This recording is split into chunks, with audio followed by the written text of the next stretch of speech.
All right, welcome, ladies and gentlemen, to episode 17 of the Third Banner Pod. Let's go tonight. We've got a three-man booth with me, Ash, Kyle, and Ross here on the show tonight. So we'll just get right into it. Ross, Kyle, how you guys doing? Oh, fantastic, brother. Fantastic. Beautiful Yeah, weather out there. we're Breathing gonna. nice up there? I'm good, man. If it's below 100 degrees, I'm all right. Man, it's been All over right. 100 every day for the last 2 weeks down here. I've got breathing issues, and this air is terrible. Uh, we're buy or sell. The air is gonna get better in the next month. I don't know. I I don't don't know, think so. man. It's Hey, killing me, man. And my doctor turned down my albuterol refill, so I'm kind of hurting right What? now. Yeah, they're like, you need an appointment. I'm like, it's a good thing I scheduled this appointment 3 weeks ago for Friday morning. So man, I need something. I'm like, I don't know. This air's got to change. So they got to start putting Olympic swimming pools of water on these fires. yeah, speaking of buying or selling, we've got a lot of that to talk about tonight. Not a whole lot's happened since we last got on the pod as far as recruiting, as far as any major updates. So we decided, hey, we have not taken this off season to really give any hot takes yet. We've mainly been able to focus on, hey, this is what just happened in recruiting, or hey, this is some news that came out. But now this episode here is going to be for some hot takes. We'll see what we agree on, what we disagree on, and what people in the chat think as they file in. I'm sure they'll have some input as well. So, with that being said, I didn't know. Shout out, shout out Couch House first in the comments. Yep. Hey, I'm gonna say Couch House, hit up the Louisville Discord Twitter. We want to know who you are on Twitter because we know you're on there. All I right. I think I know who he is, but I can't. I'll wait to see. I don't want to say because then if he says he's not him, No doxing on the Third Banner Pod, guys. no, Come well, I'm not on. gonna dox him No, on I'm here. messing I with just meant I no. think I know who it is, but Unless he wants to dox himself. I mean, yeah, he might dox you himself. know, sometimes Um, doxing yourself is pretty good. You got to do it about once a month. oh, I thought you were talking about bathing once a month. you. All right, so we're gonna go ahead and get into some of these hot takes, and I think we're gonna lead with basketball because basketball seems to be, I don't know. I mean, I'm pumped for football. I know, Ross, me and you are both bigger football fans overall, Oh yeah. and yeah, Couch House. I think I know who you are because you said you follow us already. I think I know. That being said, let's get into some basketball stuff because even though me and Ross, I know, are huge football guys, it seems like the basketball content always gets the most feedback on this podcast. So, we want to provide for the audience. So let's see. Buy or sell? I'm starting off hot. Dennis Evans is going to be our biggest impact freshman this basketball season. I'm Buy. buying. I'm buying. Let's see. What do you got, Ross? You're Um. all supposed to hold them up at the same time. Oh Uh, well. Ash has got to write it, man. So I sell. Yeah. I I think biggest impact freshman. I'm gonna sell. You're I'm selling. gonna. Okay. All eh, right. You know, we're gonna sell that hot take. yeah, I'm Um. going to say that our ball handlers are going to be more important. So they're going to provide more of an impact for us. Tyler Johnson, Trentyn Flowers, those guys that are going to be handling the ball a lot more. Um, they're gonna provide the bigger impact. And I almost spoiled one of my answers for another question down the road, but I'll hold off on what I was going to say there. Yeah. Yeah. So I think it's gonna be. I mean, me personally, I don't. I think Dennis is gonna have a huge impact this year. I just don't think he's going to have the biggest impact as a freshman. I I agree. think that I think that's for somebody else. yeah, I know a lot of people would probably go with Trentyn Flowers. The reclass thing kind of hangs me up a little bit. It just gets a little difficult. But I understand that. But for me, Dennis Evans, it's not. I don't expect him to play 30 minutes a game. I expect him to get about 20, maybe 25 minutes a game. But what I do expect, and what I hope for at least, I hope he's a defensive specimen. I hope his presence on the court allows other team or makes other teams change their strategy on offense. I hope he is a guy down there that just dominates the paint on defense. Obviously, I would like him to be about 30 pounds bigger than he is with some bulk, and that would take away some of his athleticism possibly, but it would give him a lot more strength down low.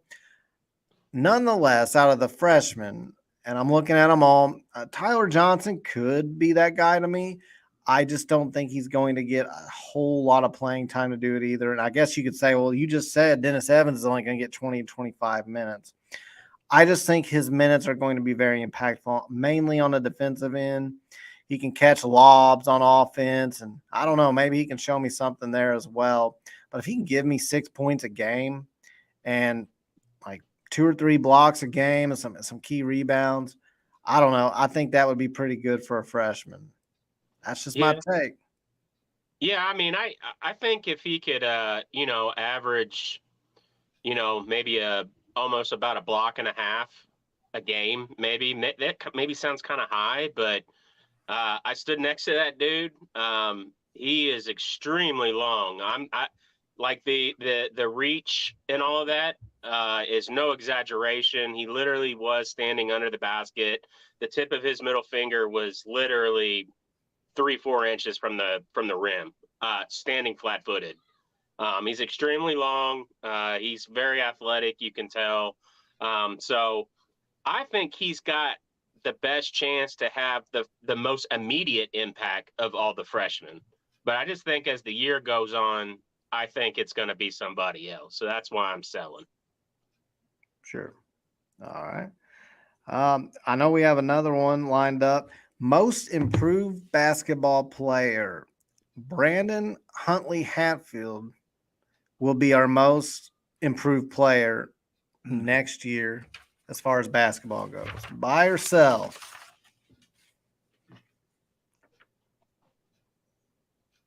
I don't know if that's buy or sell. That's a buy. Yeah, I can't tell.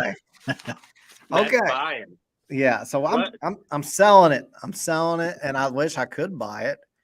I think he has potential.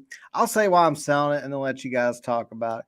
I'm selling it only because I feel like he might, based on his year at Tennessee and then what he did for us last year, at some point, I feel like your second year, if you're not getting it by your second year compared to what he was expected to be out of high school, I'm just not sure. And I also question, is he a natural 4, a stretch 4? Is he at 5? I feel like he's a tweener type that really, he can't really be a stretch 4 and pull people out, but then he's not super dominant as a 5 either. So he's a guy who can give you some good minutes.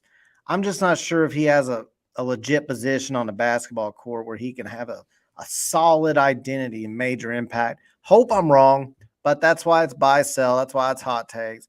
I don't think he will be our most improved player. What do you think, Ash? Well, my thing is, I feel like with a guy like him, we kind of know what we have. I feel like he is what he is at this point. So I definitely was selling on that. And I didn't really hear anything in Kyle's argument that's going to sway my opinion. So take it away, Ross. So I thought about this one when we brought this up and broached this. I was between 3 players. I was between him, JJ, and Emmanuel. I think Emmanuel has a chance to be much, much improved. I agree there. I think the staff really likes him. I think the kid is going to work hard. I think he's got the right head on his shoulders. He's very grateful to be here. I'm just not sure he's going to get the minutes to be able to show that much improvement. I think the staff absolutely loves JJ. But again, that position is going to be packed with people, and I feel like it's going to be hard for him to get on the floor. So really, for me, it came down to minutes and who's going to have the most opportunities to show out. So for me, it is Brandon Huntley-Hatfield. I think last year, I'm usually with you. Like that second year in college system, yes, I feel like you kind of start to know who a player is. I think that his demeanor and the type of person that he is, I don't want to say his character, but like his offset, I think there was a lot of stuff going on in that locker room last year. And I think he may have been slightly intimidated by it, honestly, and just didn't know, with him being a newer guy, just didn't know where he fit. So I think this will be like really his real year 2 this year. So that's why I'm buying. We're buying it. Right on. All right, guys in the chat, please let us know your thoughts as well, whether you're buying or selling on these. Mikey P, good to see you, man. Captain Hampton, good to see you, even though you're only here for Ross. Yep, we get it. You say it every time. All right. Good to see you guys in the chat. Let's see. Buy or sell. Let's continue on. So a national writer said Trentyn Flowers is projected to be in his mock lottery for next year's NBA draft. Are we buying or selling Trentyn Flowers as a future lottery pick next season? Oh man, we got nobody going out on a limb Nobody's here. disagree, and that's no disrespect to Trentyn Flowers, No. by the way. And the good thing about us putting them up at the same time is nobody can accuse us of having somebody just be different for the show. So. Yeah. So I'll lead it off. I'm selling that just because that's like you mentioned earlier, Kyle, but like reclass.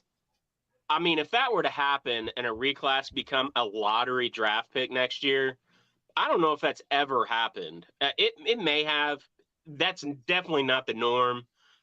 Kid's still maturing, and he even said as much in an interview last week.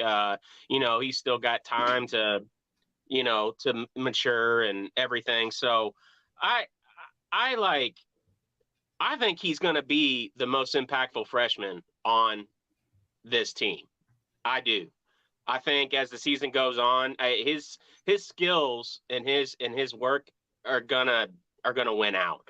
That's why, again, I had a hard time saying that JJ would be the most improved player. I think Trentyn Flowers is going to have something to say about that. He's very skilled. He was showing out in the summer circuit this summer. He looked good at the USA basketball U19 camp last week. Didn't make the team, but I mean, the kid's going to be, I've been saying it since we got him. I think he's going to be the anomaly for reclasses. So I'm not buying the lottery pick, but it would not surprise me if we're here, a few weeks ago, like if we're here like the beginning of May and we're talking about him having draft buzz and going through that whole draft process, and we're all on the fence worried, are we going to have him or going to lose him, So I really think he's going to have an outstanding year. Yeah, and I'm the thing about a lottery pick is you have to be really good to be an NBA lottery pick in the draft. Absolutely. And immediately good. And I think Trentyn Flowers, if he's willing to give it a couple of seasons, I think can be a really good and really big impact player for us. I just don't think reclassing and then immediately coming in here and just dominating, or at least showing the potential to dominate, because we know an NBA lottery guy can be drafted on somewhat low numbers, but it's after showing like a lot of potential right off the bat. I think it's going to take him some time to adjust. I think he's still got to tweak his game some as far as his ball handling skills. If he's going to be predominantly playing guard position, which it sounds like he is, I would normally question that because I think he's more of a 3, or, you could even play him a little bit in stretch 4 positions, but mainly a 3. But with the roster way it's constructed, they're going to put him at the 2 a lot. I can guarantee that. And that's what we're hearing. So I think that's going to be it's going to take a little bit of time for him to do that as well. I think in time, the kid is going to be a very good player. Just don't see it being next year's NBA draft lottery? Yeah, like you guys were saying, there's only so many slots. So I think this was an easy sell. However, this dude is going to come in here and he is going to ball in the I'm just saying it right now. Mhm. This dude is going to be a difference maker. And I'm having to contain myself from spoiling one of our other buy or sell topics. But you can probably already tell how I'm leaning here, even when we get there, just from the couple of comments I've made. But this dude is going to come in and be instant impact. We're going to beat Kentucky with him. I'm going to say it right now. We're going to beat Kentucky with him having a big game. And this dude is just going to be there. This dude is going to have some first round conversation, but I do think that he's going to be kind of more on that back half as far as the conversation. Yeah. So he'll probably come back for another year and then be a lottery pick the next year. So that's kind of my prediction on that. Right. And that, and looking at it, that all of that, not to get too far off course, but next year he will have been in the draft class that he should have been in, but he's going to be a year more mature and a year ahead of all the freshman competition that he was supposed to be with. And on top of it, like, he's going to be able to go through that whole draft process this coming season. If it works out that way, he's going to be that much more educated. The people around him, his parents, everything, they're going to be that much more comfortable with it to be able, if he does come back, but I think that, I think he's actually I'm with you, Ash. I think he's going to come in and make it an immediate impact because you're going to be playing lower competition. He's going to be able to show out. He's going to have, a height skill ratio that, those teams can't really compete with. I think he'll start to struggle is when we get into conference play. You'll have coaches have enough tape on him. Then there'll be some adjustment period, but I do expect him to finish the freshman season strong. I think he's just a baller, man. I love the kid. I think he's going to have a great year. It might be high expectations, Couch House, but I think this dude is going to be unreal. Can't wait to see him in action on campus, or excuse me, at the But I normally refrain myself from putting these high expectations on players, but man, I just have a feeling about this dude. So, all right, this next buy or sell is a Ross special. Buy or sell that Nolan Smith's wife will reactivate her Twitter before Labor Day.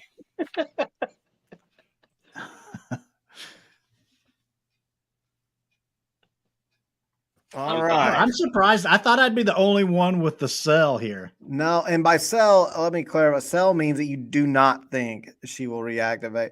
I'm going to get into. I thought most people would lean toward her activating it, though. So I'm a little bit surprised. I'll get into my whole thing. I want to go last on this one because I got a lot to say about that whole thing. I think she's going to be very tempted.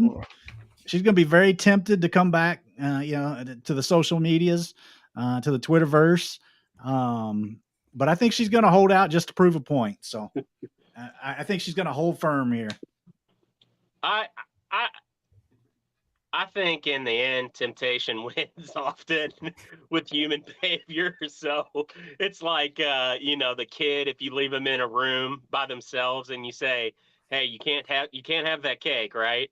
I'm going to leave the room for 5 minutes. And when I come back, if you haven't touched the cake, I'm going to give you a whole cake, I just think it's going to be too tempting.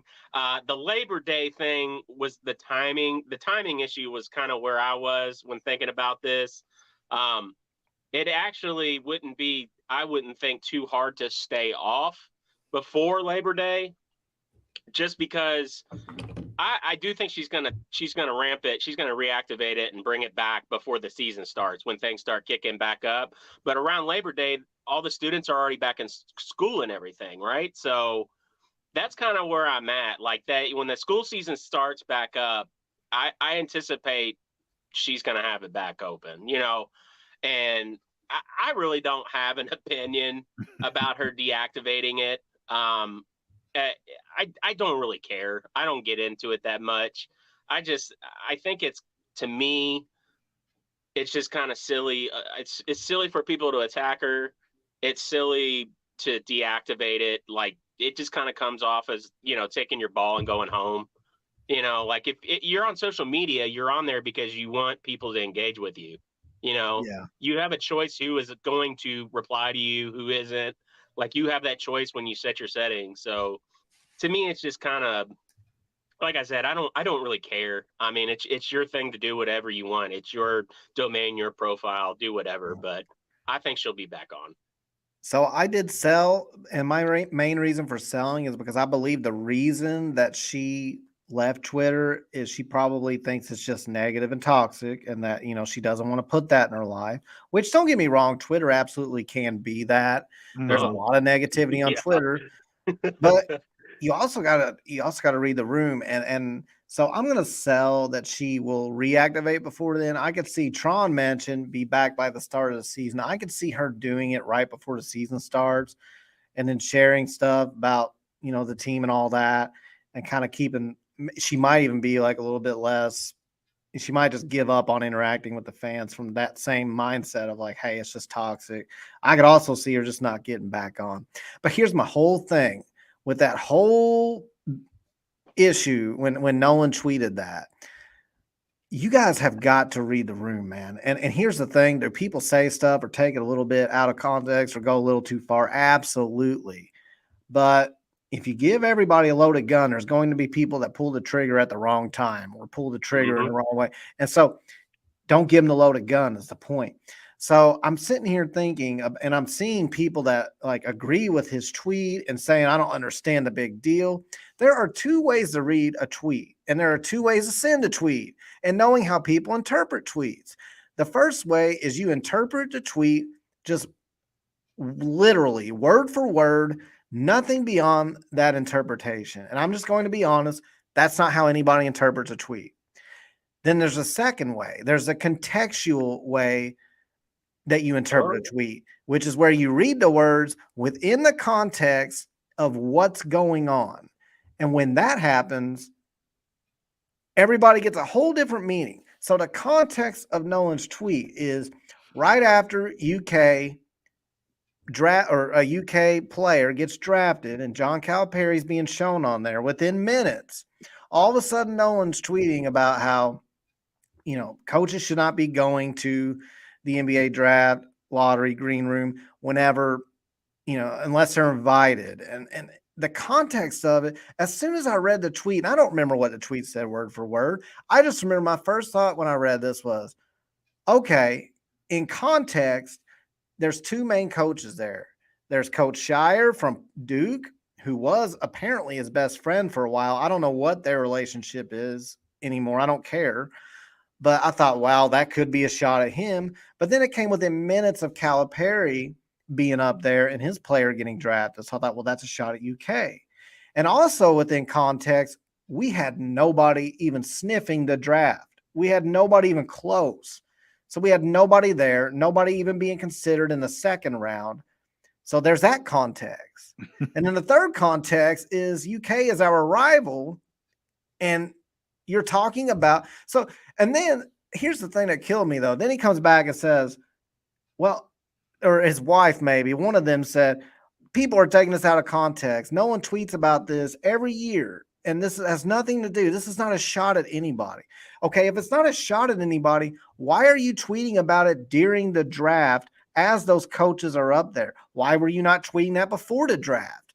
Why were you not tweeting that during the season about, hey, when it comes to getting players in the NBA, you get them there, and then if you're invited, you follow up with it at the draft.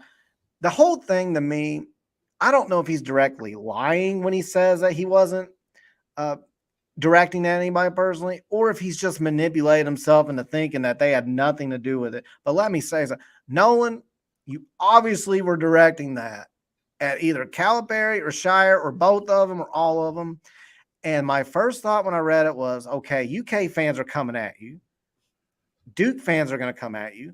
And our own fans are coming at you because we didn't have anybody drafted, and you're throwing shade at coaches that had a successful enough team to get guys drafted. That's not the position. You want to be the guy sitting at home that has a couple of players get drafted and you're not there, and you say, hey, I'm not there with my guys because I don't think coaches should be there unless the player. I'm not using this as a photo op. Yeah. But no, and you didn't even have a chance. You didn't have a chance. So it's like, well, who were you going to go see? Some of your former Duke guys? Yeah, So he like definitely teed that up. So the whole thing just kills me that like they think, well, it's just Louisville fans being toxic, or even UK or Duke fans. You walked up to an ember of a fire, little embers. You dumped gasoline all over it. It became engulfed in flames. And then you thought, I don't understand what the problem is. Why is this huge fire here? I obviously didn't do it. Like, I'm sorry, you guys got to learn. Nolan, my advice would be you need to get a board of Twitter. Like, you need to get like a board of directors for Twitter. Every time you go to send a tweet, send it to that board. Have them review your tweets, my guy, because this is not the first time, and it doesn't seem like you get it. Like, you got to read the room, man. And I'm not saying I don't really care that much. I don't care. But what kills me is that he actually, I mean, here's the alternative. And this is the last thing I'll say. The alternative is that you tweet that out and nobody reacts at all. What world is that going to happen where you tweet something like that and you actually expect that nobody cares? Like, nobody's going to react to that. In what world do you tweet something that crazy? Louisville fans don't react at all. Duke and UK fans are like, oh, wow, yeah, he's got a good point. Yeah, that's great. Like, that doesn't exist. Well, I think that's why it was intentional. I don't think it was directed at anybody per se. It was just a grand comment. And yes, the timing of it was not unintentional. That was intentional. But I don't think it was to like anybody per se, any coach. I think he's just saying, like, you know, we shouldn't be stealing, players, well, they're no longer student athletes if they're at the draft, but, we shouldn't be stealing their limelight as a photo op and as a chance to recruit. If you're the shot across the bow, to me is really reading behind the comment is that if you have a successful season and you don't have to go out there in front of the camera and be there and, stealing the player's limelight. Like, look at how many successful coaches haven't done that. And they're still successful and win championships. Jay Wright comes to mind. Rick Pitino comes to mind.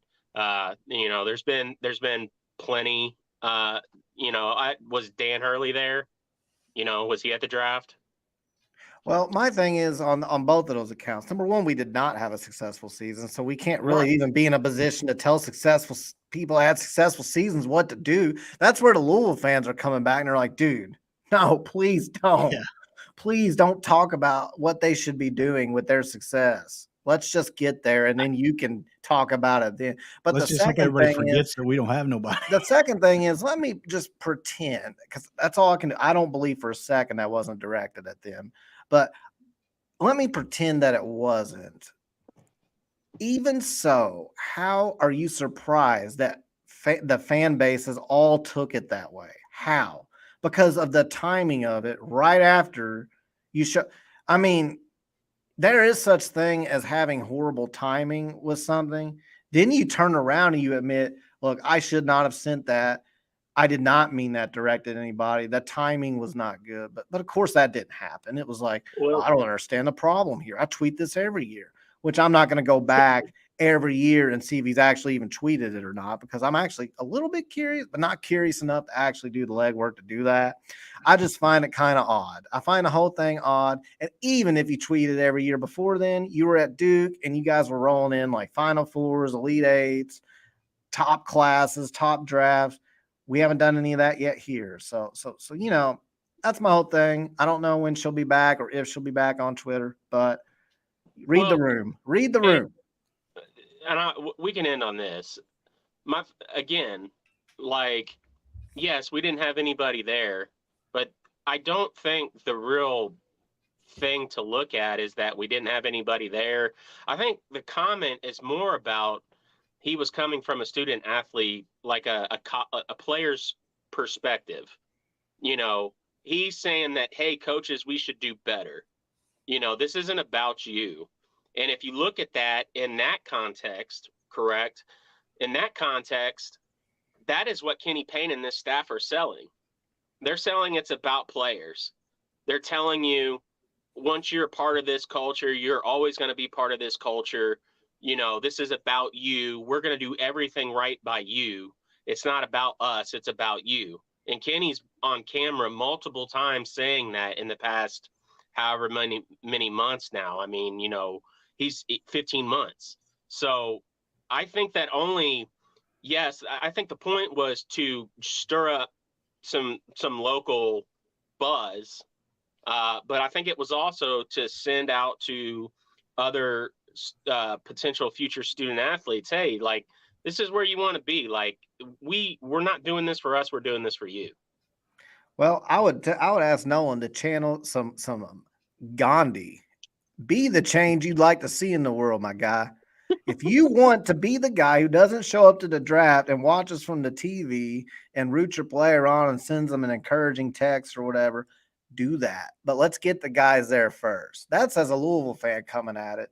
And I'm sure as Duke and UK fans who they were, to my knowledge, I think there might have been one more coach there, but I can't remember who. But I mean, my thing is, like, I don't think the players are going to be that. I don't know. I didn't see the whole draft. I saw most of it. I didn't see any coaches that were like over the top, running around, getting on the TVs either. So it's like I'm not gonna hate on a coach for showing up to the draft. I'm just not gonna do it. Well, I think you guys, Tom Cruise jumping on couches. I think you guys hit the nail on the head. And Ross, I do agree that I think that it was meant to convey that, you know, they're not going to try to steal the spotlight and that kind of thing.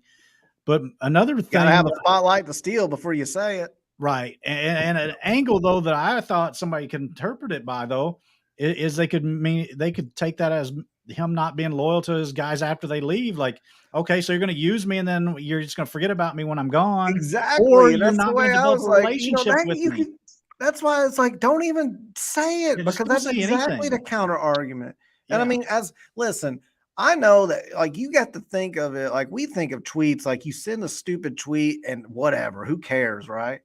But we don't make millions of dollars. We're not followed by hundreds of thousands of people, and we are not the head coach or assistant coach at a top 10 basketball program of all time.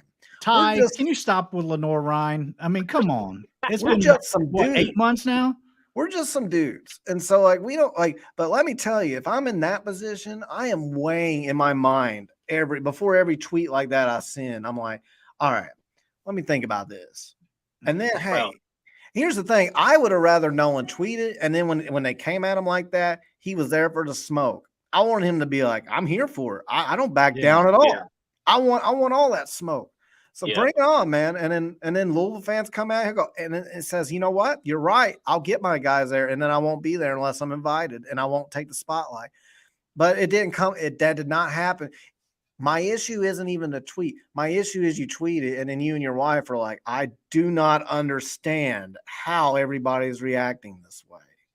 And I'm like, dude, it took me 5 seconds of interpreting that tweet to know exactly what was going to happen. It's just common sense, man. I think it's Kardashian shit. I think it's like just reality TV just playing out. I think it did exactly what it was supposed to do. That's just me. I think it was meant to do exactly what we're doing right now. I would rather. Well, the only reason we're doing this is because there's nothing else to talk about. Let's be honest. Well, you don't care about Devontae Parker getting a new contract? I would rather, and this is where some Louisville fans are frustrated with the tweet. I would rather us not try to be the Kardashians with hot takes. I'd rather us win some freaking games, and talk about basketball. But they don't talk to anybody, especially the head coach. He talks to you, Ross, when you go on your little escapade, your little Tour de France with him a couple of weeks ago. But the rest of us, we're all just like, what's going on, man? And then, you know, it's like, what's going on? And so then we get these Kardashian hot takes, and that's going to be who we are now. That's what we're going to talk about. Like, That's what you're going to give us is Twitter hot takes. What is going on, Ross? Come on. I can't take it was serious. I was like, hey, Kenny, you need a bodyguard? I'll take a bullet for you. I'll die for you. Now, all right, let's move on. Let's move on to the next. All right. Sticking with basketball. Louisville basketball makes the tournament this year. Are we buying or selling Louisville back in the field of 68? We ready to go, guys? I'm ready. What you got for us, Ross? Come on. Gotta sell it. Come on, boys. It hurts. It hurts. Come on. Hey, honesty, man. Like, yeah, if I was selling or if I was just going with my heart, I'd always buy it, and then I'd be broke. But. I think we will be much improved this year. I think we are going to look good in competitive losses. We're going to look competitive in losses. We'll probably still have some clunkers like we did last year because we're so young. But I think it's going to be so close. That's really where I'm at. I will say that the media loves Kenny, and if it's close, he's got people in good spots. We might get a generous handshake, So we'll see. I just think we're gonna be one bad loss, and we will have not won an extra ACC tournament game that we needed to, and that's going to be the difference. I think we're going to be right there. Okay, guys, come on now. Let's hear it, Ash. Just when I'm out, they reel me back in, and I am back on board the Kenny train. We are going to make this tournament. Not only are we going to make the tournament, we're going to win a game. Oh, so that's a bold man. take. I'm blanking on the dude's name in the Discord who posted in there a few months back saying he'd never seen us win a game in the tournament. I can't remember what that dude's name is. I you know remember who I'm talking about. It's the Mr. Bank Teller.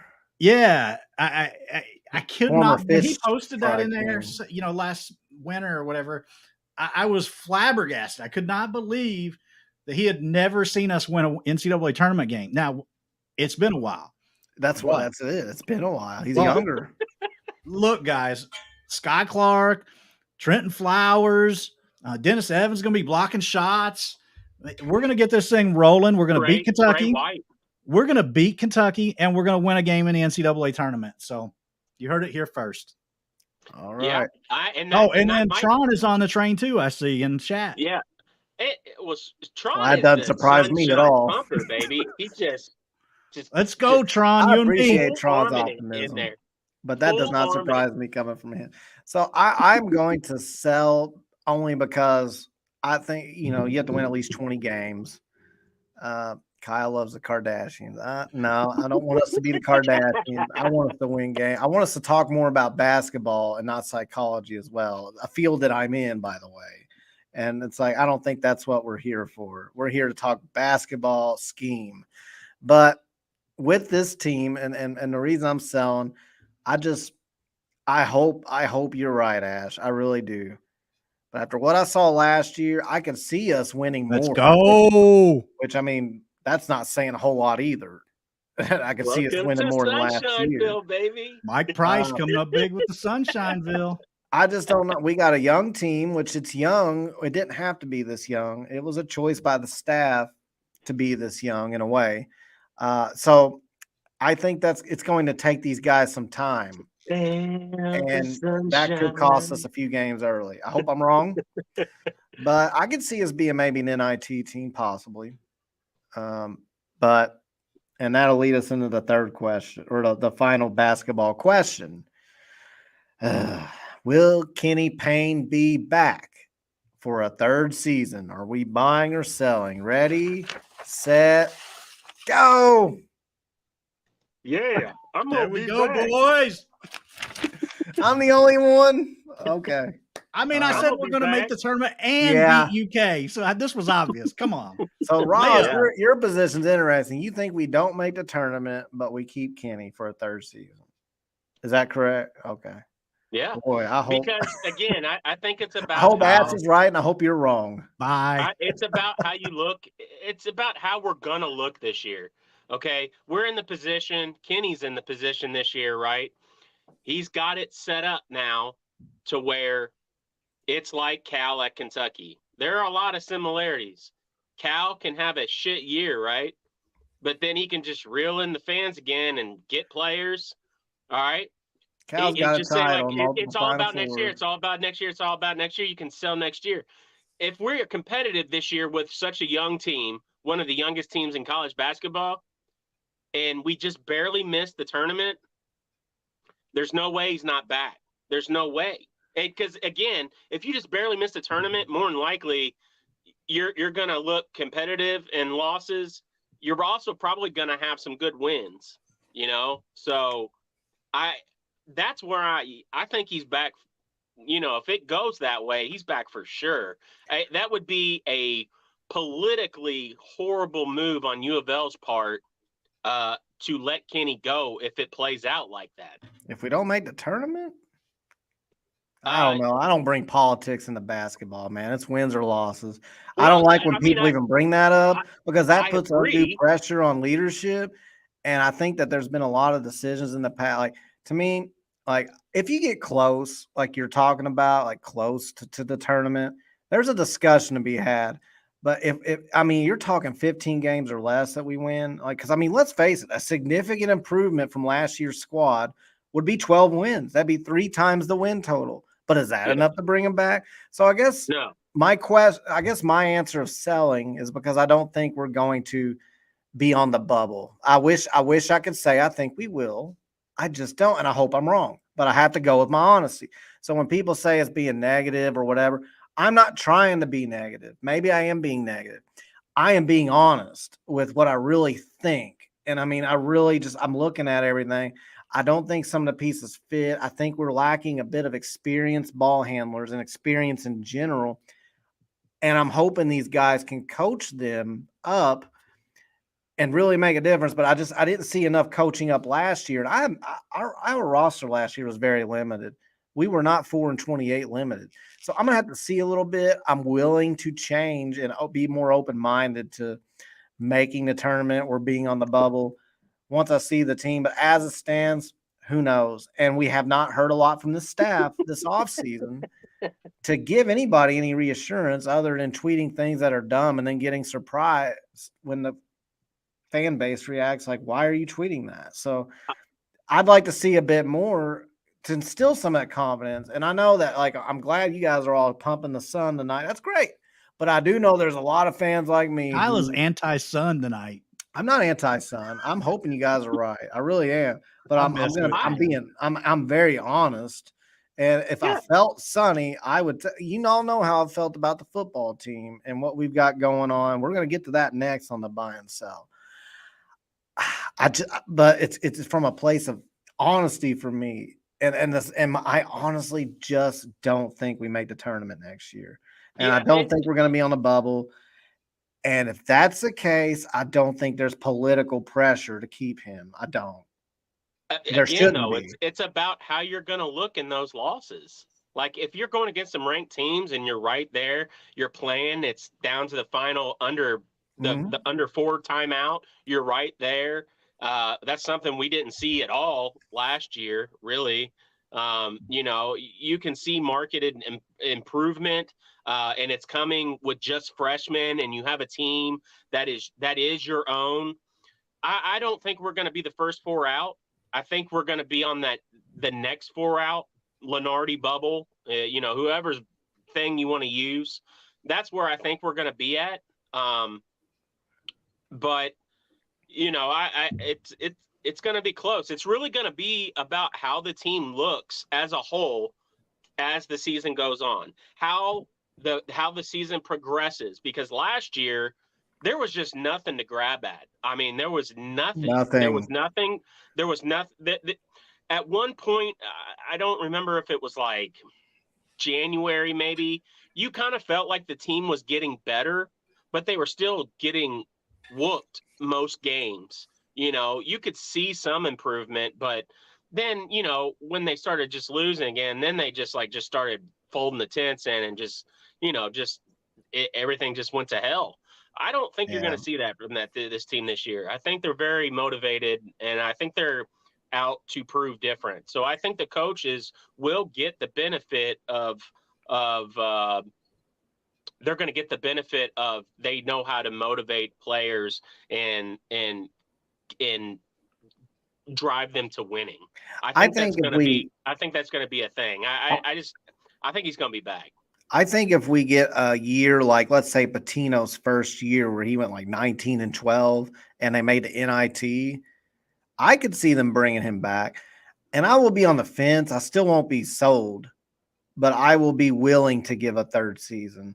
I'm sick and tired of us not making the tournament, though. Yeah. At the school, it's been too long, and I'm sorry. Yeah. I guess I know Ethan Moore's talked about this, and he's gotten a lot of undue heat for saying this, but I echo his sentiments 100% when he says, "Look, just because you guys did so bad last year doesn't excuse you not making the tournament next year." Like, I mean.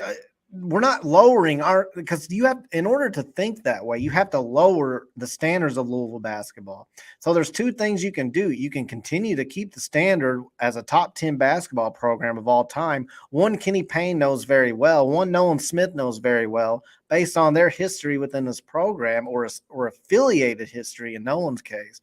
And then the other option is, well, we did so bad. Why don't we just continue to slowly build in an era where we don't have to slowly build with the transfer portal, something we have not done a great job taking advantage of, by the way, overall. We did a little bit better this year, but we could have used a lot more help from the transfer portal. So that's where I'm at with it, is none of that stuff for me.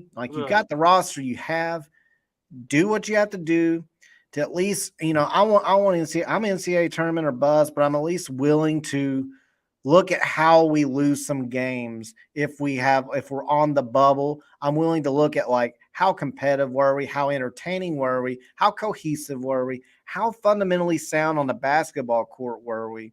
Yeah. And if it's all right, then I'm willing to try a third season. But if it looks like soup sandwich out there, hammered crap, I'm not doing it. Yeah. Again, I am where I am in my stance, but I think Ethan is 100% right, and I agree with his stance. The standard is make the tournament this year. I don't disagree with that at all. I just think that I don't want to, because it sounds like you're making excuses, but that's not what I'm doing. I'm on this pod even. I have a different feeling now than I did a month ago. I can't beat around the bush about that.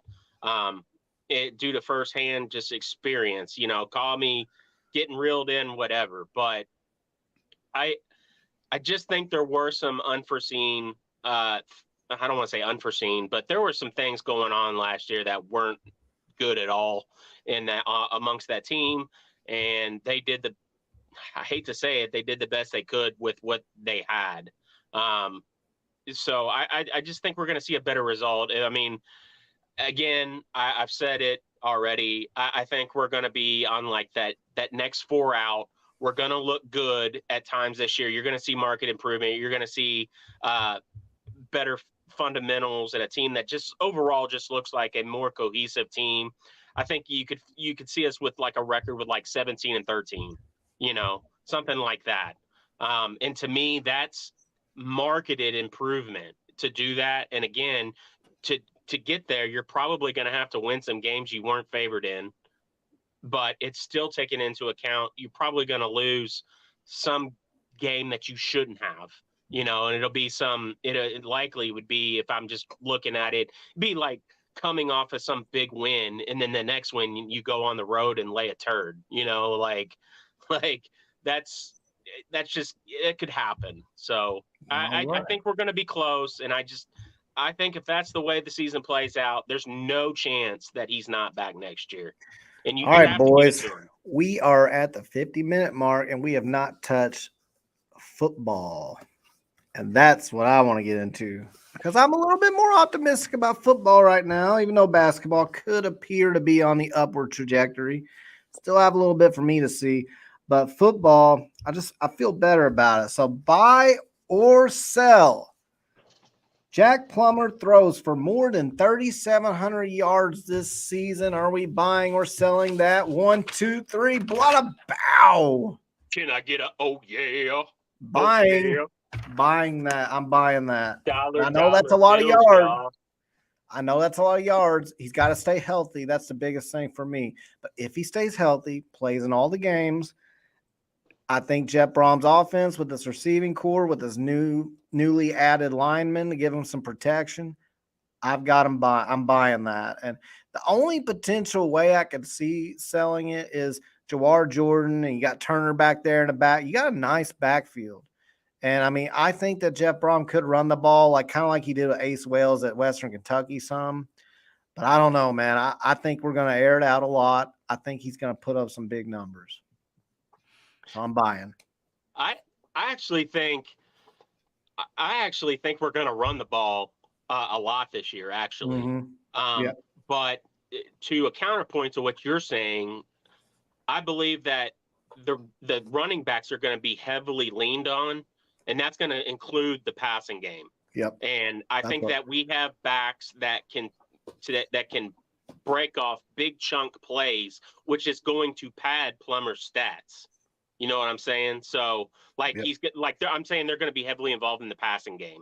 Yeah, I think they're going to be, and I think that there's going to be, a good amount of yards built off of that for Plummer. And really that's just an extended run, some of those screens and everything else, but still goes down as passing yards. So, in receiving yards. So that's why I'm over.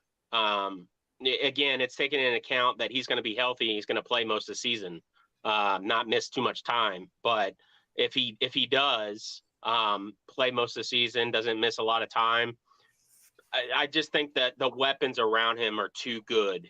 They're just too good. Trent Jesse, 4,200 yards and 22 plus touchdowns. Man, that's going out on a limb. Trent, congratulations on having your little boy. He's got a second child in his family now. So we want to congratulate him on here for that. Maybe he's coming off of that high and he's thinking, because 4,200 yards, we'll see. I hope, man, if he throws for 4,200 yards, we might be, we'll get to that. We're going to get to another buy and sell in a little bit, and maybe that'll go along with that one. But Ash, you go ahead and give your thoughts before we hit the next one. All right, boys. My answer was blank check confidence. The 23-24 is going to be so huge for Card Nation, and we have needed it. I mentioned earlier in the last round that, I'm super high on basketball. We're going to get to the tournament, rah, rah, rah. Football is just going to be throwing the ball all over the field. We're going to be running the ball all over everybody. I mean, this team is going to be high octane offense. And I have a feeling that our QB is going to be throwing for a lot of yards. So first Ash, down. I'm dying laughing because I'm looking under your name at the propane sniffer label. You changed it, man. That's hilarious. All right. Next topic in football: buy or sell. Stanquan Clark leads the team in tackles as a freshman. Ready, set, Wait. Come on. Okay, go. Yeah. All right, Ross is buying. All right, Ross, why are you buying? Oh, yeah. Why are you buying, man? Because he's the best talent that's going to be on the field. He's going to be in a position where he's going to have a lot of open field. He's going to be clean a lot of times. He's going to have the chance to make plays, and he's a specimen. The coaches have known from day one, since they got him here, how special he is and how important it's going to be to get him on the field. His talent's just going to be too good. There's no way he's not going to be playing. He's probably going to have some of the most snaps on the defense this year, if you ask me. It's going to come as a true freshman. He's physically ready. He can play sideline to sideline. He's too good. He's just too good. He is going to be an absolute force out there. he's a special player. So the reason I sold, even though I think Stanquan's got all the potential in the world, I think Ben Perry or Keith Brown, because Keith Brown's got a bit more experience and he's also a highly rated guy with a lot of talent. I think he's going to start. I think one of those two is going to end up being our leading tackler. And also Brownlee out there on the corner, he had a lot of tackles last year, if my memory serves correctly. I don't think he's going to be our leading tackler, but the reason I bring him up, I think he will also take some tackles away from some other guys. And so all things, like when you add the sum of all parts, I just think if I had the gun to my head, I'd say Ben Perry, but I wouldn't be surprised if it was Keith Brown. And I think Stanquan will be somewhere behind them, but I think he's going to have a good year. But we have seen, Keith Brown, the old Keith Brown, the former linebacker, several years ago, I believe it was under Charlie Strong. He was a freshman, and he was our leading tackler by a mile, I feel like. So it can happen. And then I don't know what Miami happened. Boys, man. It's those Florida boys. Keith Brown, that was one of the oddest playing careers at Louisville because his freshman year, he just crushed it. And then he just kind of started falling off, and then eventually he got hurt, but he started falling off even before that. But anyway, so it can happen is my point. Yeah. But I don't see it happening with this time. I'm going to sell that one. Yeah, I'm selling too. As I mentioned, I think this football team is going to really be rolling this year. And in order for that to come to fruition, the defense has to be stepping up. And I don't think that a defense like we're capable of happening and need to happen this year will be led by a freshman. Right there with Trent and Jesse. I think Ben Perry will be the guy. Looking forward to football. Let's go, guys. All right. I just say before we go, I don't disagree that I don't think that Stanquan is going to start a high majority of games.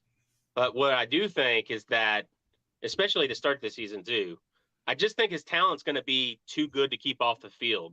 He's going to make a splash. He's going to show that he belongs out there, and he's going to insert himself out there every time he is on the field. He will maximize his snaps, which is what football is about, maximizing snaps. That's about player efficiency. I think he's going to be one of the most efficient defenders on the team this year. So dude's got all the tools, man. I mean, he's got great football instincts. Again, we're going to a 4-3. You're going to have an extra guy like Ben Perry in the box. So yeah, you could say that maybe Ben's the guy that benefits from being not having a lineman on him and being kept clean. I got a lot of confidence in that D line and absorbing blockers and keeping linemen from getting to the next level. And so I just think Stanquan is going to make a huge impression this year. I'm buying, man. I'm so high on the kid. It's crazy. All right. So moving right along with buy or sell. Buy or sell. Louisville football attendance this year will be 55,000 on average or more. All right. I'm waiting for Ash to write. Let's go. I'm buying. I'm selling. I know it's one of the more we've never done it before. I'm aware of that. I think we came close a while back. I think we had like 52 or 53,000. The reason I'm buying, and it's a contingent buy. Here's where I'm going to buy. If we don't have a bunch of noon games, I will buy. And that's what I'm hoping. I'm hoping we only have one or two home noon. One, actually, in order for this to happen, we need to have no more than one noon home game because Louisville fans do not come out for nooners. They just don't. And I mean, we know that. Any of us that have attended these games, they don't do it. We average probably about 40, 45,000 for noon games if we're lucky. And if it's a bad year, we average less than that. So I am hoping that the weather's good because that seems to be a big factor.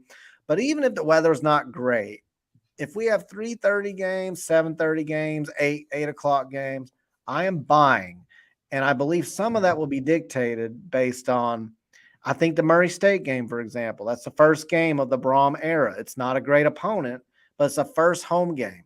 so long as we don't go out there against Georgia Tech and lose, I think some people that were considering going may decide like, well, I'm not going to go now but if we go into that game 1-0 and we come back home, I think we're going to get 55 plus for that one, maybe right around 55.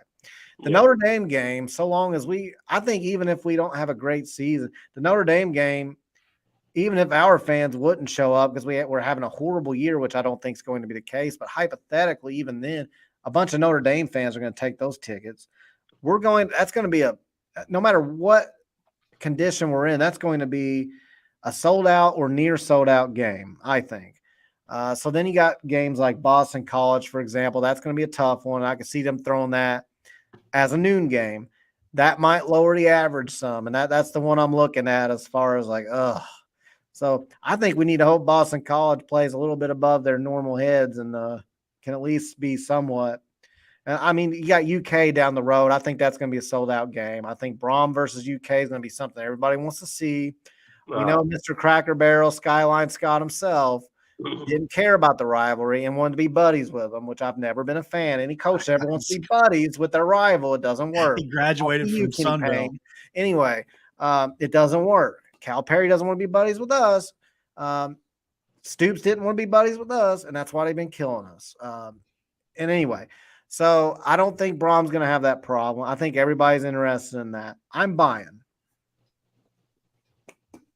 Well, I'm going to sell. Our fan base, first of all, we didn't need the latest edition in the end zone, in my opinion. Our fan base is I don't want to say fickle because we have a very loyal fan base, but at the same time, as soon as that late season, we've had really good freaking teams in the past that you get toward the end of the season, and the weather starts getting bad and our fans just don't show up, even for big games sometimes with good teams. So it's like, I don't know. I can't get on board saying that we're going to average 55K in the house for those games. So this is an easy sell for me. I'm just hoping we don't have a lot of nooners. I think that's hurt us too in the past. So we get, for whatever reason, towards the end of the year, we get nooners. And one thing that fixes that is that you make yourself a hot commodity on TV and you win games and you look good doing it. And you're something that television, TV stations want to put you on, So like, I feel like a lot of times when you're not all that interesting, you don't generate buzz, people on a national level don't tune in to see you, you get stuck with those noon games. But I will say something that absolutely drives me crazy and pisses me off every year, okay, is that I still don't know exactly when it is. I'm not a true when, Kyle, you might be able to tell me and tell us, when does deer season kick off for Kentucky and Indiana? Kentucky, I don't know. I think like around November 10th for Indiana. Right. It changes a little bit every year, but yeah. Yeah. I'm always once a year. Which I don't deer hunt, so I'm like, where the hell are our fans? And then everybody's like, oh, well, it's the start of deer season. Oh, bow season's open up now. And it's like, are you shitting me? Like, how long does deer season run? You couldn't like schedule this for like the next morning on a Sunday. Like, why are we doing this? That drives me crazy. It's always just a different excuse. Yeah, and you're right, it is. But well, now listen, I'm not a deer hunter, but I will say this. As loyal as we are as Louisville fans, I absolutely understand why people get so into deer hunting. I hunt other things, so I get it. And I did not. I was a Louisvillian, and I grew up in the city. I did not understand. I can't say Louisvillian, so I can say Louisville, but I say Louisvillian for anybody that's like, "Are you really from Louisville?" Calling it Louisville. I was strange eyeing you, bro. I know. I saw you. So. I never even fathomed hunting. I thought it looked horribly boring. I'm not going to try to get off on a tangent on that, but it's a lot. There is a deep evolutionary biological mechanism that triggers like thousands of years of evolutionary psychology. All of a sudden you get out there and you hunt and it just subconsciously takes over. And I mean, there's a few people that might not get into it, but if they haven't done it and you haven't really done it, it's hard to really speak from it. I can see why people get so into it. Just like we get into football. I just want to dominate. I want to dominate opposing fan bases and opposing teams. That's an 8 p.m. kickoff take on a Saturday, college game day take, Ash. That is not a noon take. That is an 8 p.m. prime time take. I think for me it's a sell because of this, and this is where I am. To get to 55,000 regularly, you've got to have multi-year success. Yes, the buzz is palpable around the football team this year, but it's going to take another year of success on top of the one we hope that we're going to have this year to get the program back to where we know it can be and get it to the heights that we've seen before. It just takes time. And I just don't think you're going to see that in year one. Now, it will be catalyzed with the fact that it is Brom and it's going to be him doing it. And he's Louisville's son, and multiple Louisville sons are on that coaching staff. That's going to for sure help. But 55,000 is a big number for that stadium. I mean, what's it hold? 61? 65. You know, I mean, it's a big number, man. I mean, that's a real big number. That's my biggest hot take of them all. But it's also contingent on nooners. Like, if we have more than 1 or 2 nooners, it's not happening. Like, I'm afraid they're going to noon us to death on the Boston College and Duke games. Those are going to be tough sells anyway. Duke's was a little bit better last year. If they can squeak in the top 25, I could see it being a raucous crowd, kind of like that Wake Forest game, because Wake Forest isn't a huge name, but they had a good team come in. And we'll see. I don't know. We'll see. I think we're going to move on, though. Definitely my hottest take. Hold up. Before we move, Ty made a great point in the chat that I just want to get to and touch on, and that is that, hey, Trent, I mean, as Ty said, we don't do fall weddings. Come on. Yeah, we don't do that. I am going to be at one during the Notre Dame game. Look for one where we're not, playing. Look for the bye week. I have to watch Notre Dame game on my YouTube TV on my cell phone at a wedding. Thanks to somebody that chose it. Which they don't watch sports. To their credit, neither one of these two are getting married care at all about sports, which I think is criminal. Where's my best friend Chris, UofL 248 at, huh? Now that's a shame. If you're a fan and you get married in the fall, there's no excuse for you, man. Shame on you. Man. All right. Let's see. Buy or sell. Moving on. Louisville football plays in the ACC championship game next year. Are we buying or selling?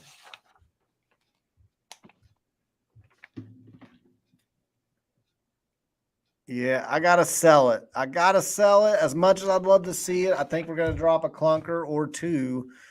That's going to dictate. I'm buying it. Somebody else is going to.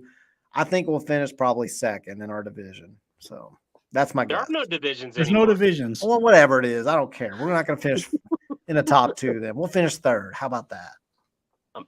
I'm buying it. We have an easy schedule compared to the other teams that are projected to finish ahead of us. I think North Carolina, we're going to finish ahead of them. What we need to happen is you need a Florida State to drop.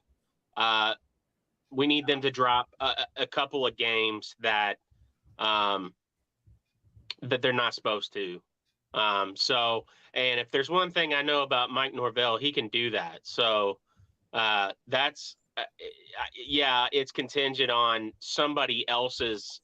I don't want to say luck, but I could see us winning 10 games and getting in there and playing Clemson. Ty said he can't wait to get trashed pregame at the Hotel Continental breakfast, downing orange juice for the IU game. Ty, I agree. I'm so disappointed that is a noon game. Very disappointing. Anyway, I may not go to sleep. Ash, why are you selling on this? I'm awful rosy red tonight, but I do think that football is going to have a really good year, and we're just going to come up short of making the conference championship game. I'm on board with Couch House here. If we did, it'd be great, and I would just be over the moon. I just feel like there's going to be that 1 or 2 thing here and there that we just kind of stumble our toe a little bit, and we just come up a little bit short of making the ACC championship. But our team's going to be exciting, fun to watch. We're not going to have to worry about stretch right and left and all that bullshit like we did with what's his face, Sunbelt, or is that Skyline, whatever his name is now. Sats Creek. We're going to have a much more fun and eye pleasing offense to watch, but we will have a little stumble here that prevents us from making it that far, and then we'll look towards 2024 where we're actually competing for a conference, and we'll beat Clemson. So yeah, I just, if there's one thing, I actually watched a lot of Purdue football. I know some people did as well, hoping to get Brom. I was huge on the Brom train the first time we thought we were going to get them. And then I started to kind of fall off towards the second time we reapproached them. I've obviously jumped back on the train now, but long story short, I watched almost all of their games as long as we weren't playing at the same time. And one thing I did notice about his Purdue teams is, it was Purdue. Yeah, they weren't super great, but they did lose a few games that you thought they would definitely win. And it was like they would beat teams that you didn't think they would, like the Ohio State, the year they beat Iowa, who was like a top 5 team. They beat some big names, but then they would lose to somebody like a Nebraska in a really down year. Or I know last year they did beat Nebraska, but it was a very close game when they had their interim coach and they were on the rocks. I mean, they were not the Nebraska of old. So I'm looking at some of those things, and I'm thinking maybe we slip up against a team or two. I just really hope it's not Georgia Tech. Please, please do not.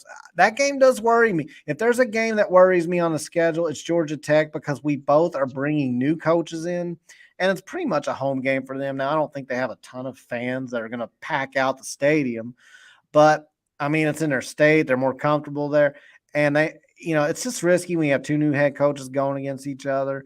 That could be a trap game right off the bat for us. The good news is that our guys should be up and ready. And I do have some Satterfield PTSD because somehow he could not get his guys motivated to play the first football game of the season. He just couldn't do it. Like, I'd look out there at the guys and I think this is like coming off of a bye week in week 8 against a horrible team. Like, that's how they're playing. It's the very first game. I don't think we're going to have that problem, so I'm excited about it, but I could see that tripping us up. That's why I'm selling. I think we win 8 or 9 games next season. I hear you about the first game of the season. I think all of us do have PTSD, but that's something that Brahms never had a problem with. Game 1, we had Lamar Jackson, for Christ's sake. Oh, and man. We go up to Indy and almost he beat damn him. near beat us. Yeah, I was there. Like, we should have lost that game, actually. I mean, his teams I was not a happy camper. Ever. His teams are always prepared for that first game. So I have no doubt that we're going to go and win that game. It might be closer than what people think. I still think that we win by like 2 scores, like 10 points or something. That's kind of where I'm at. But to piggyback off what I was saying earlier about on another point, we were talking about buy or sell with the fans. It takes multi-year success to build it, right? I think that this year is going to just shoot next year into like the atmosphere, and it's going to be, honestly, if that could be a harder year next year for Brom and the staff to succeed than it is this year based on expectations, because I really do think they've got a chance of getting to that ACC championship. I really do, with the divisions being canceled, the way our schedule lines up. I really think that it's very much in play, Yeah. So I think that it works out in a way that this year is absolutely huge. And, I think everything's going to feed off of this year. It's only going to help everything going forward with this program and where Brom wants to take it to that Schnellenberger, the only variable is time, because I think that's where we are going. All right. We've got one more on here, one more by herself for football. And this one's pretty controversial only because, it's been a big topic of conversation on the message boards. I've seen it alluded to on Twitter. So let's just get the white elephant in the room. Let's just point it right out. Louisville football recruiting in 2024 is on the decline compared to the class of 23. Buy or sell that we are not going to land as good of a class? Sell. I'm going to have to buy it. I'm going to sell. Not that I think it's a bad class, but I don't think it's going to be as good as last year's class. Selling All right.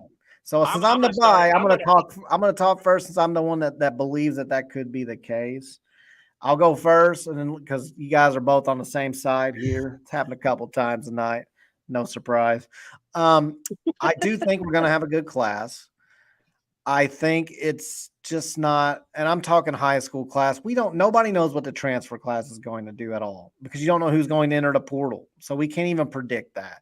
This is solely high school guys.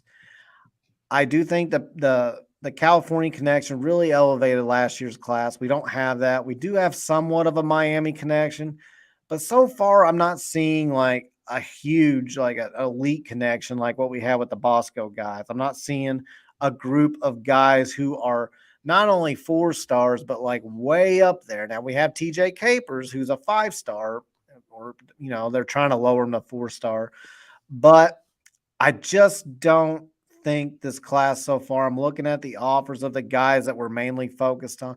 I'm seeing a lot of guys this last couple of weeks in particular that we thought we were in better on or picking other schools. Not a time to panic. I'm with Trent here. He says sell top 35. I think this class is going to resemble some of our better classes from the past, but not last year, which was arguably a top 25 class, maybe top 20 when you consider average star rating. I think he probably will crush the portal, but portal is unpredictable. So I have to only base it off of high school. I know some JoJo Stone people, they think JoJo's coming. I hope you're right. All the actions I've seen do not add up to me. The guy who's thinking about coming or who Louisville leads with at the moment. We talked about that last week. So I don't want to get too into that. I'm not going to count him yet. I'm not confident. So I can't. If I could include JoJo Stone and maybe Rodriguez, who doesn't sound like we're in that good with compared to, I can't remember who, but I think he's strongly considered. Missouri. Yeah, it sounds like we need a couple more guys at this juncture in order to compete with that 23 class where we were this time last year. So my hope is I'm wrong and we close strong and guys come out of left field. What do you think, Ash? Well, here's my take. Whenever you get a coaching change, you have like such a small window between the hiring process and then like signing day. And so everything gets compressed into this real short time frame. And so it just seems like everything's just boom, boom, boom, boom, hitting one after another. And so everybody gets on these huge highs. But then you roll into the next cycle and it's a much more drawn out time frame. So, I mean, we've got, how many, 6-8 months still of recruiting to go. So I think people just need to slow the roll a little bit. And we've seen some pretty high profile guys coming in on visits. So I'm definitely selling the fact that people think that, recruiting is on a downswing. It's not. Compared to last year, time frame. Compared to last year's the question. Not that like recruiting is like in general, but like I guess a better way to word it would be: do you think this class in high school will be as good as last year's class? I do. Okay. Because here's like I was saying before, like you saw so many commitments right after Jeff got hired for the 23 class. Whereas the 24 class, you're going to have that spread out over a much longer period of time. And so therefore it just seems like it's on a downward swing where it's not. And we'll have guys coming out of left field all the way up until signing day. And like always happens. I mean, that's pretty normal. Especially if we have the type of year that all three of us seem to think that the team is going to have. That's just going to open up some of those doors for late in the cycle guys to come on a visit right at the last minute and maybe switch. Maybe they're committed somewhere else and they'll flip right before signing day. So we got too much time to be, Debbie Downer, in my opinion. I think we're going to get there, and this class will be every bit as good as last year, the 23. I guess I'd be happy. I'm not going to Debbie down with a top 35 class and we crush the portal. I'm not. I don't know. I think you can be in the middle. I think you can think it's not as good as last year, but also not think it's a bad class. Yeah, I think that's true too. I think that's fair. So let me ask you, with football, we now have an early signing period, right? Which is what, the second Wednesday of November? Is that right? Like that. Yeah, so that'd be like November 8th. Deer season. Okay. And then again, you have a signing period that's in February. Okay. Guess what's going to take place between September and November, that beginning of November? Deer season. That's right. It's going to be Coach Jeff Brom winning lots of football games, and this team winning lots of football games, and us looking sexy on TV and just killing it. And Jeff Brom's going to be like, oh, what? Hold my beer.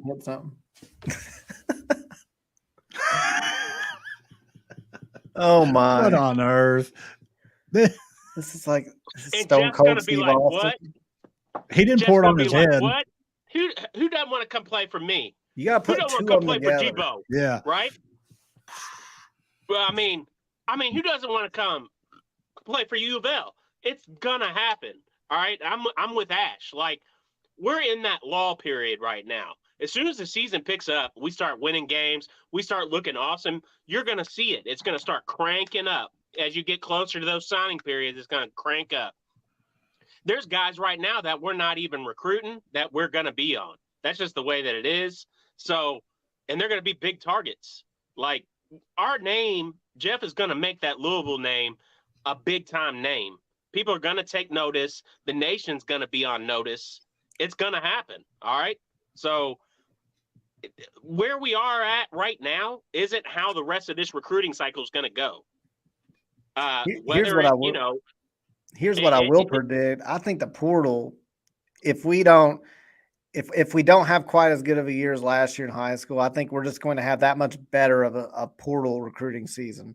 So I'm not worried. And even if if we get top 35 high school class or top 40, I think that's just going to put more emphasis on instant impact portal guys, which, you got to have a balance. And it's not like basketball where you can just load a bunch of transfers. You got to have a little bit of a balance in football, because once you get your stud portal guys all in the starting lineup in football, you're going to have a lot harder of a time getting studs in the portal to back up other studs. That's where your high school recruiting comes in, because then you can. All the big programs do it, though. They do it. Well, yeah, I get. Well, yeah, really big ones where like Alabama and Georgia, where you're probably going to make the NFL no matter what. I think we're a bit tier below them, even with Jeff. Yeah, for sure. But what I do think is that's where your high school guys come in. If you can, last season, obviously we crushed the portal. I think if we crush the portal this offseason, then the emphasis in the next class after that, which will be the 25 class, I think that the emphasis on high school becomes a bit more important, because I think you're going to struggle a little bit to get as many impact portal guys. Because Brom's stacking the lineup, man. We got a lot of talent right now. And I think if he hits a home run in the portal again this offseason, now we've got that much more talent. And so, and those guys don't leave until they go pro or they graduate, because once you transfer once, we saw something today that people are trying to get second waivers and they're having a very hard time. So those guys aren't leaving, whereas your high school guys come and go. So I think we do need to stack and then have those guys in the chamber for when these guys in that 25 class, we're going to see a mass exodus of a bunch of portal guys. That's when those guys in high school, I want a good 25 high school class. I'm okay with a top 35 class. If we can knock it out like you guys are saying, I'd be even more happy. But I guess what I'm saying, long story short, we're going to be fine either way. We're going to crush the portal again this offseason. So I'm not worried I think it's going to be – what did we finish this past offseason? I don't know. Wrong banner up. Oops.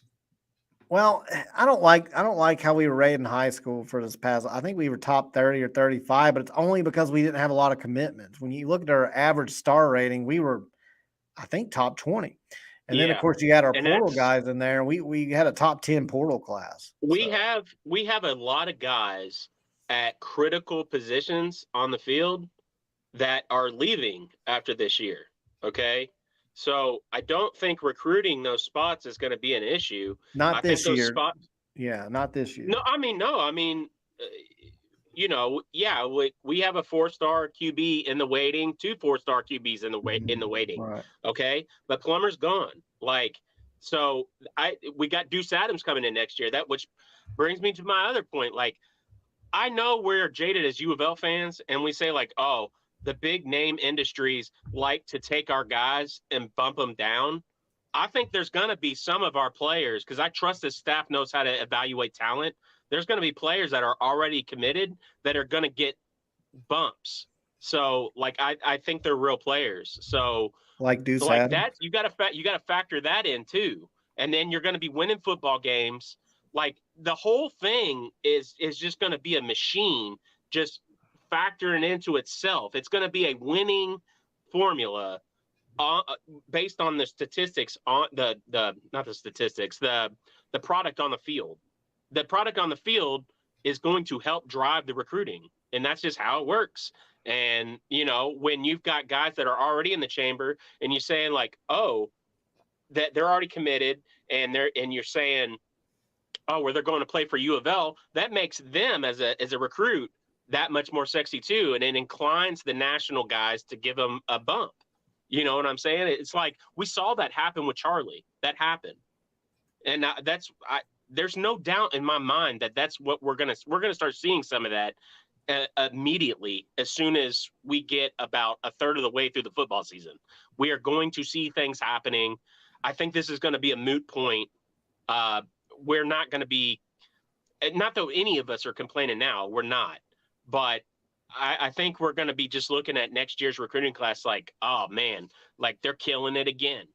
Here they go, and then whatever gaps that they don't fill in the high school ranks, they're going to be a sexy target for portal, prospects that aren't even out there yet. Like you said, Kyle, that's just the way it's going to happen. The winning fixes a lot of everything and feeds into a lot of everything. So there's a lot of winning. There's a lot of winning. We finished with the 14th. We were finished with the 14th rated transfer class according to Ty on 247. Well, 247 stupid. It was a top 10 class. I'm sorry, I don't give a shit. They're dumb. Yeah, the 35th overall high school. I understand that. I understand why you finished 35th in high school. It's just because we didn't have a whole lot. We had 13 or 14 commits. So I don't care. That's the only reason though. So I bet you average star rating, we were top 20. But 14 transfer class, bullshit. Yeah. All right. I think that's all it takes for tonight, guys. That's all of our I'm optimistic about UofL. I am. I really am. Things are looking good. Basketball, I think, is going to have a good season. Football is going to have a damn good season. Jeff Walls, he's pissed off. He's going to show people what's up. We're going to have an awesome season there. Dan's happy. He's getting the shit that he wants. Let's go, man. Swim and dive team's awesome. Softball's awesome. I mean, it's always a great day to be a Card. What can we say? Yep. All right. Totally agree with that. We can leave on that note. It's a great day to be a Card. Do you might have any final words before we part ways until next Wednesday at 9? Well, I would just say that we've had a lot of discussion about whenever there's slow news weeks. We've had a lot of internal conversations about what to talk about. If you like this format and want to see us do this again, if it's a slow news week, please let us know in the comments. Give us some feedback on what you'd like to see on these type of weeks where maybe there's not a lot of news. We need more feedback. We get a lot of just tell us what you want us to how talk small about. We are, and we need more feedback, positive and negative. I mean, just realistic feedback. The convo and the chat's been awesome tonight. Feel free to carry that over to our social medias as well. Talk. And if you haven't already, like and subscribe and turn on your notifications for every Wednesday at 9, just so you don't forget. It'll pop up on your phone. And then, Damn get you straight. away from your wife for a couple hours. I'm just kidding. Or husband. I don't discriminate. There might be some women listeners. I know there's a couple of them I've added who I don't know how much they listen, but they're on there. Anyway, with that being said, I think we're going to close it up for the rest of the night. Again, give us some feedback on social media. Let us know what you guys want to talk about in the off season. Some of the things, obviously some news can pop off and we'll always be there for that. But in weeks like this, the more feedback we get, the better. So with that being said, I'm going to end it with a go Cards. Well, I'm going to say this. UK sucks. Go Cards. Go Cards.